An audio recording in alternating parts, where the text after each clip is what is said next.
En el año 1891, un papa llamado León miró el mundo de las fábricas, el humo y las máquinas, y escribió un documento que cambiaría la historia social de la Iglesia.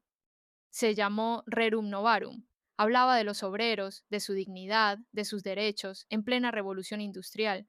Fue León XIII, y aquel texto abrió toda la doctrina social moderna. 135 años después, otro papa que eligió llamarse León precisamente por él, mira un mundo nuevo. Ya no es el de las máquinas de vapor, es el de la inteligencia artificial. Y el 15 de mayo de 2026, exactamente en el aniversario de aquella primera encíclica, León XIV firma la suya, la primera de su pontificado. El gesto es deliberado, como quien dice, si Leonte supo leer la revolución de su siglo, esta generación tiene que aprender a leer la del suyo, y la revolución de nuestro siglo es la inteligencia artificial. Su título es un latín hermoso, Magnifica Humanitas, Magnífica Humanidad, y su subtítulo no deja lugar a dudas sobre la salvaguarda de la persona humana en el tiempo de la inteligencia artificial. El nombre no es casual, evoca el Magnificat, el cántico de María, ícono de una humanidad humilde que, en su pequeñez, es capaz de grandeza. Ese es el corazón de todo el texto. En este video vamos a explicar con calma y con fidelidad al documento qué dice esta encíclica, por qué un texto del Vaticano sobre inteligencia artificial nos importa a todos, creyentes o no, y sobre todo, por qué su mensaje toca de lleno algo que en este canal nos obsesiona. ¿Cómo crecen y cómo aprenden los niños en la era de las pantallas? El Papa parte de una observación incómoda. Vivimos, dice, una fase rápida de transición, un verdadero cambio de época. Y mientras unos pocos se disputan el futuro de las nuevas tecnologías y otros se dedican a reflexionar sobre ellas, la inmensa mayoría se limita a mirar y a esperar, observando desde lejos, deseando simplemente que todo salga bien. León XIV dice que esa espera pasiva no basta, que quedarse mirando no es inocente, que la Iglesia, y con ella toda persona, debe hacerse una pregunta antigua y urgente a la vez. Para hacerla, la encíclica recurre a dos imágenes bíblicas enfrentadas: la Torre de Babel y la reconstrucción de Jerusalén por Nehemías, dos formas opuestas de construir algo grande. Babel es el proyecto colectivo que sigue un plan de dominación, que aplasta a la persona para levantar algo más alto que ella, una obra que, al final, deshumaniza a quienes la construyen. Jerusalén, en cambio, se reconstruye piedra por piedra, como un proyecto de responsabilidad compartida, a la medida y al servicio de las personas. Y entre esas dos imágenes, el Papa lanza la pregunta que atraviesa todo el documento. Ante la inteligencia artificial, ¿qué estamos construyendo en realidad? ¿Babel o Jerusalén? Para responder, primero hay que entender qué es y qué no es esta tecnología. Y aquí la encíclica es de una precisión que sorprende. León XIV reconoce sin miedo que la inteligencia artificial supera a la humana en velocidad y en capacidad de cálculo, que promete avances reales para el desarrollo humano. No es un texto tecnófobo, no demoniza la herramienta, pero marca una frontera clara y la marca con firmeza. Estos sistemas, escribe, apenas imitan ciertas funciones de la inteligencia humana. Imitan. La palabra es exacta. No son inteligencia. Imitan algunas de sus funciones. Porque a la máquina le falta lo esencial. Le falta el cuerpo, la experiencia vivida, la emoción, la conciencia moral, la perspectiva espiritual. Y por eso, dice el Papa con una frase que golpea, estos sistemas no entienden lo que producen, generan respuestas, textos, imágenes, sin comprender lo que significan. La inteligencia artificial está enteramente atada al procesamiento de datos. El ser humano no. El ser humano nace, madura, sufre, ama, duda, elige. La máquina calcula.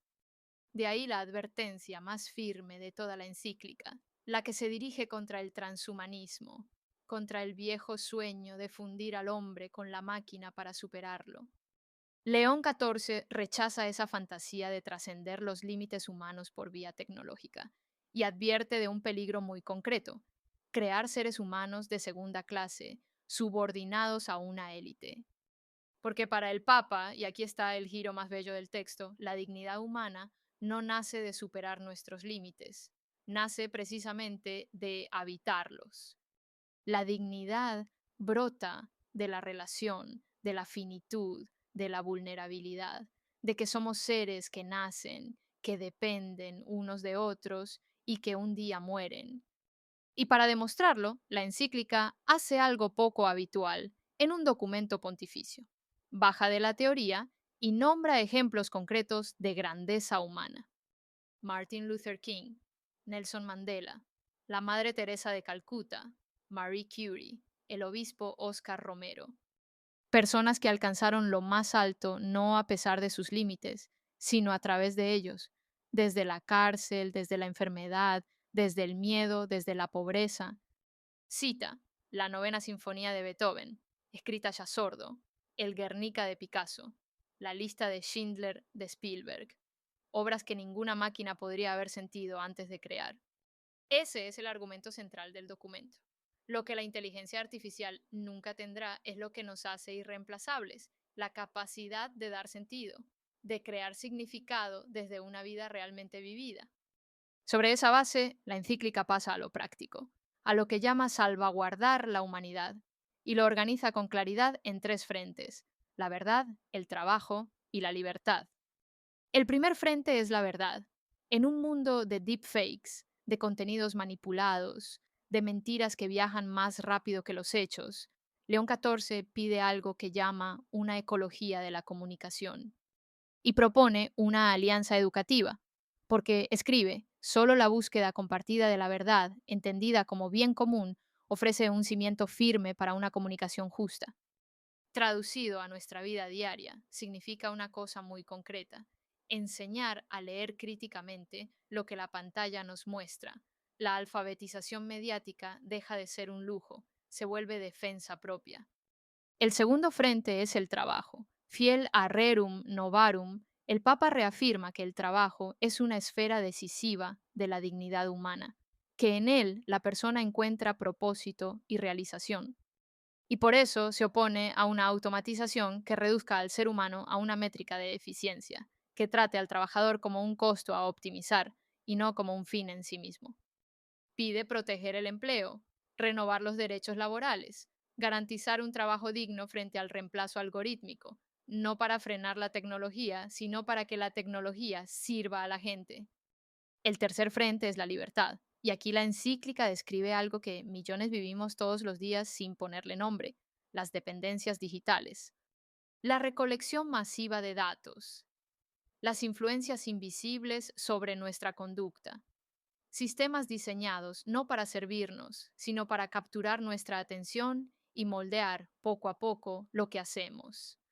Y es exactamente en este punto donde la Magnífica Humanitas se vuelve, casi sin proponérselo, un documento sobre la infancia y la educación.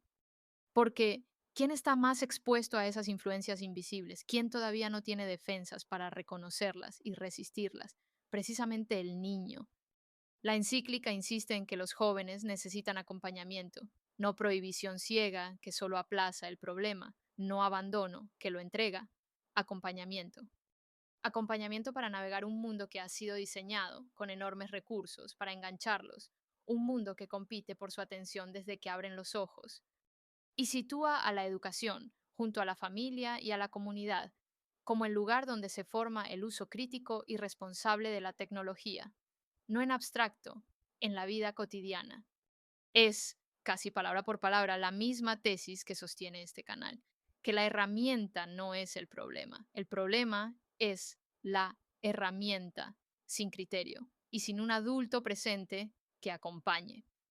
Solo que el Papa la eleva a doctrina social de la Iglesia.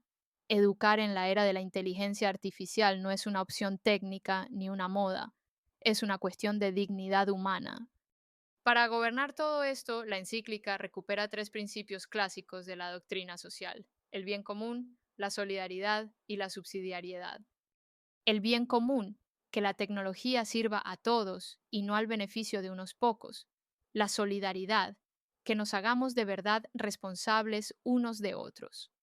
Y la subsidiariedad, que las decisiones se tomen en el nivel más cercano posible a las personas, que no se concentren, lejanas e invisibles, en manos de una pequeña élite tecnológica. León XIV rechaza de plano dos extremos, el de quienes dicen que la tecnología es neutral, que no tiene moral, que todo depende apenas del uso que se le dé, y el de quienes la dejan enteramente en manos del poder y del mercado. Para el Papa, preguntar por el propósito y la dirección de la tecnología no es opcional, es un deber de todos. En su parte más grave, la encíclica se dirige a la guerra, a las armas autónomas, a sistemas capaces de decidir sobre la vida y la muerte de un ser humano sin control humano real. Advierte que, cuando se reduce la responsabilidad humana en la guerra, se vuelve más fácil empezarla, y llega a decir que la vieja teoría de la guerra justa ha quedado desfasada ante esta automatización. Frente a esa cultura del poder, propone lo que llama la civilización del amor, una fundada en la justicia, en el diálogo entre religiones, en la reducción de las armas, en el regreso a la diplomacia. Y la Iglesia no se queda solo en las palabras. El Papa creó una comisión sobre inteligencia artificial, convocó un consistorio de cardenales y pidió a las parroquias reflexionar en comunidad sobre la tecnología. La encíclica cierra con una imagen inesperada, tomada nada menos que de Tolkien, del Señor de los Anillos. Unas palabras del mago Gandalf. No está en nuestras manos, dice, gobernar todas las mareas del mundo, solo hacer lo que esté en nosotros por el bien de los años en que nos ha tocado vivir, arrancando el mal de los campos que conocemos. Es una humildad enorme para un documento tan ambicioso. No promete detener la ola, pide, apenas, cultivar bien nuestro pequeño campo, el campo que sí conocemos. Y, para la mayoría de nosotros, ese campo tiene un nombre muy concreto. Se llama casa, se llama hijo, se llama la pantalla que ese niño sostiene ahora mismo entre las manos. Porque al final, la Magnífica Humanitas no es un documento sobre máquinas, es un documento sobre nosotros, sobre lo que decidimos proteger cuando todo parece empujar a rendirse. La inteligencia artificial seguirá avanzando con o sin nuestro permiso. La pregunta del Papa no es si la usamos, es qué clase de seres humanos queremos seguir siendo mientras la usamos. Y esa pregunta, dice el documento, se responde temprano, en los primeros años, en cómo acompañamos a un niño a mirar una pantalla sin que la pantalla termine mirándolo a él. Si quieres leerla completa, dejamos el enlace al texto oficial del Vaticano en el comentario fijado. Y si te interesa esta mirada aplicada a la crianza, ahí también encontrarás el libro Tecnoeducación Temprana. Y quedémonos, para terminar, con la pregunta que León XIV nos deja a todos, con máquinas o sin ellas. Ante todo lo que hoy somos capaces de construir, ¿qué estamos construyendo en realidad?